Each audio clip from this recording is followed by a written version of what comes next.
ഷൊർണൂർ നിയോജക മണ്ഡലത്തിലെ നിള സമഗ്ര വിദ്യാഭ്യാസ പദ്ധതിയുടെ ഭാഗമായുള്ള സ്നേഹപൂർവം MLA സ്കോളർഷിപ്പുകൾ PK ശശി വിതരണം ചെയ്തു. SSLC +2 വിജയികളായ വിദ്യാർത്ഥികളാണ് സ്കോളർഷിപ്പിന് അർഹരായത്.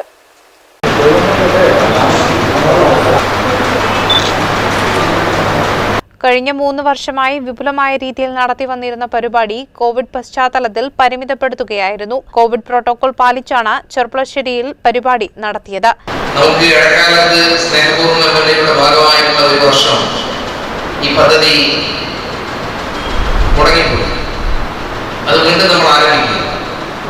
നിയോജക മണ്ഡലത്തിലെ നല്ല SSLC പരീക്ഷയും +2 പരീക്ഷയും മികച്ച വിജയം കൈവരിച്ച എല്ലാ വിദ്യാർത്ഥികളെയും ഞാൻ ഹൃദയപൂർവ്വം അഭിനന്ദിക്കുന്നു.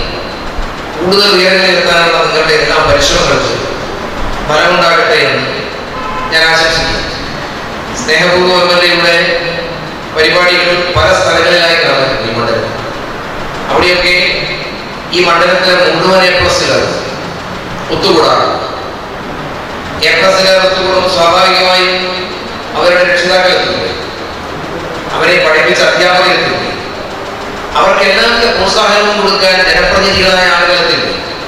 അങ്ങനെ നേരത്തെ രാജീവ് മാഷ് പറഞ്ഞതുപോലെ അതിവിപുലമായ ചടങ്ങുകളായിട്ടാണ്, അതിവിപുലമായ സദസ്സുകളിൽ വെച്ചാണ് സ്നേഹപൂർവ്വം MLAയുടെ ഭാഗമായ സ്കോളർഷിപ്പിന്റെ വിതരണം സാധാരണ സംഘടിപ്പിക്കാറുണ്ട്.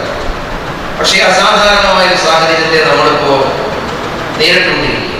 Vaniyamkulam TRK higher secondary school principal Rajeev master മുഖ്യപ്രഭാഷണം നടത്തി. Vellinezhi panchayat president Sreedharan master, Ananganadi panchayat president NR Ranjith, Vaniyamkulam panchayat president M Priya, Cherpulassery municipal വിദ്യാഭ്യാസ standing committee chairperson Safna Parakkal എന്നിവർ ആശംസകൾ നേർന്നു. തൃക്കടീരി പഞ്ചായത്ത് പ്രസിഡന്റ് K നാരായണൻകുട്ടി അധ്യക്ഷത വഹിച്ചു. അഡ്വക്കേറ്റ് ജയൻ സ്വാഗതവും KA ഹമീദ് നന്ദിയും പറഞ്ഞു. CCN ചെർപ്പുളശ്ശേരി.